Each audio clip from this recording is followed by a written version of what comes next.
पूजिए विप्र सकल गुणहीना और शूद्र न गुण गण वेद कबीना। शूद्र चाहे कितना भी वेदों का ज्ञाता क्यों ना हो, शास्त्रों का ज्ञाता क्यों ना हो, शूद्र कभी पूजनीय नहीं हो सकता। ब्राह्मण हर हाल में पूजनीय है। तेरे इस श्लोक का खंडन किया था संत शिरोमणि रविदास जी ने उस दौर में। उन्होंने कहा था कि ब्राह्मण मत पूजिए जो होवे गुणहीन, पूजे चरण चंडाल के जो होवे गुण प्रवीण। इतनी बड़ी बात कह दी थी कम शब्दों में। और ये बात कर रहा है कि शूद्रों को चाहे कितना भी ज्ञान हो जाए, चाहे कितना भी वेदों का ज्ञाता हो जाए, कितना भी शास्त्रों का ज्ञाता हो जाए, शूद्र पूजने नहीं हो सकता। और इस बात का खंडन करते हुए संत शिरोमणि रविदास जी ने ब्राह्मणवाद की वाट लगा दी थी। ब्राह्मणवाद पर इतने कटाक्ष किए थे, इतने दोहे बनाए, इतनी चौपाई बनाई कि तिलमिला गया था ब्राह्मणवाद।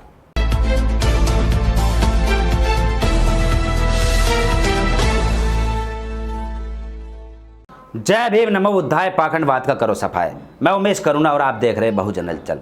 आपने जो यह वीडियो देखी, इसके अंदर एक कथावाचक कथा के दौरान एक श्लोक सुना रहा है और उस श्लोक का जो उत्तर है, उसका जो अनुवाद है, उसमें कह रहा है कि चाहे शूद्र कितना भी गुणवान हो जाए, चाहे शूद्र को कितना भी वेदों का ज्ञान हो जाए, कितना भी शास्त्रों का ज्ञान हो जाए, लेकिन वह पूजने नहीं हो सकता।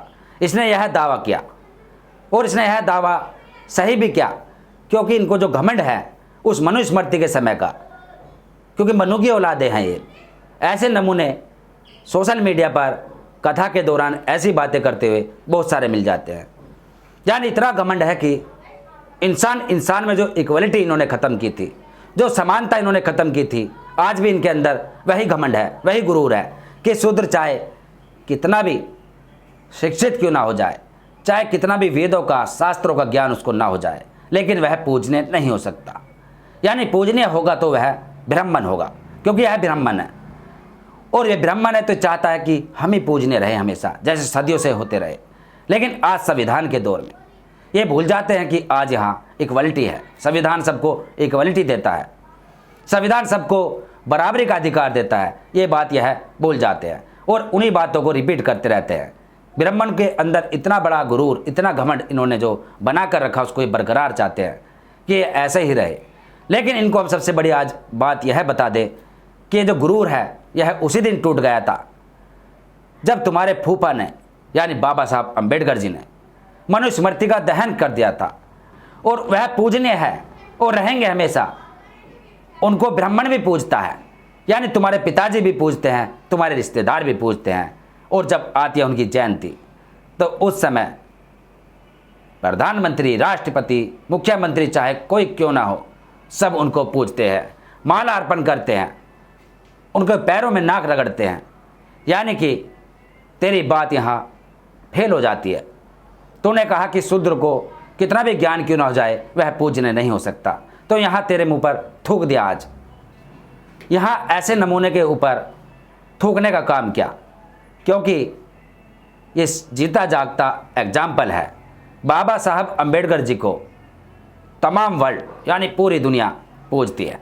यानी वह शूद्र जिसकी बात कर रहा है, उस शूद्र को भारत क्या, विश्व के हर नागरिक पूजते हैं, क्योंकि उसने ऐसा काम किया पूजने लायक, इसलिए वह पूजनीय है। सबको इक्वलिटी दी, भारत, अखंड भारत के लिए संविधान दिया और भारत को गर्व के साथ ऊंचा उठाया। यह उस बाबा साहब अम्बेडकर जी ने किया। यानी आज जो महिलाएं आगे बढ़ रही है, पढ़ रही है, लिख रही है, हर क्षेत्र में बढ़ चढ़कर हिस्सा ले रही है, और आज हर जाति धर्म के लोग को अधिकार जो दिया, वह बाबा साहब अम्बेडकर जी ने ही दिया। यानी पूजनीय है बाबा साहब अम्बेडकर जी।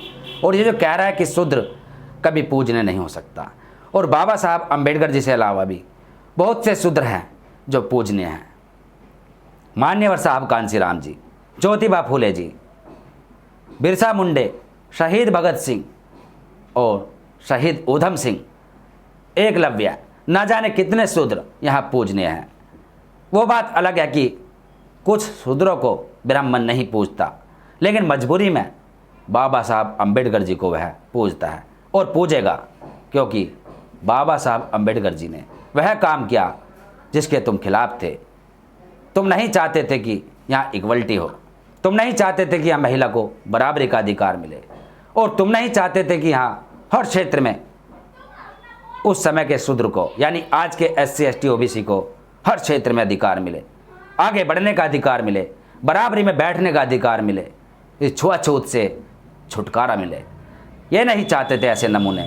तो ऐसे नमूने जो आज भी शूद्रों की बात करते कि शूद्र ऐसा, शूद्र अछूत, शूद्र को किसी भी चीज़ में अधिकार नहीं, शूद्र पूज्य नहीं हो सकता, ऐसी जो बातें करते हैं, तो ऐसे लोगों के मुंह पर ही जोरदार तमाचा है कि शूद्रों की बात करता है, लेकिन इसे ये नहीं पता कि वह शूद्र ही थे, सम्राट अशोक। और उसके अलावा भी यहाँ बहुत शूद्र पैदा हुए अखंड भारत के लिए, जिन्होंने बहुत कुछ किया, यानी चक्रवर्ती सम्राट अशोक, उसका नाम भूल जाते हैं। वह पूजनीय थे।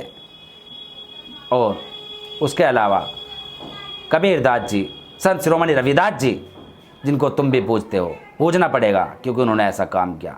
ब्राह्मण मत पूजिए जो होवे गुणहीन, पूजे चरण चंडाल के जो होवे गुण प्रवीण। इतनी बड़ी बात कह दी थी कम शब्दों में संत शिरोमणि रविदास जी ने, और वह भी पूजनीय है। और तुम कहते हो कि शूद्र, जो शूद्र है वह पूजनीय नहीं हो सकता। तो ये बात अपने दिमाग से निकाल देनी चाहिए, और जो घमंड है, जो गुरूर है, इसको तोड़कर एक तरफ रख देना चाहिए। पहले तर्क करो, सोचो, दूर तक का सोचो कि आखिर हम क्या कह रहे हैं। कहने से पहले सोचो, तब ऐसी बड़ी बात करो, क्योंकि आज कोई सुन नहीं सकता। हमारे जैसे एक्टिविस्ट पत्रकार तुम्हारी वाट लगाएंगे, हर बात पर बोलेंगे, जो हमें लगेगा कि गलत हो रहा है हम वहाँ बोलेंगे, खामोश नहीं रहेंगे। तो आज के लिए इतना ही। इस नमूने के बारे में जो हमने कहा, उस पर आपकी क्या राय है, आपका क्या सुझाव है, कमेंट्स बॉक्स में जरूर लिखिए। तो जय भीम, जय भारत, धन्यवाद।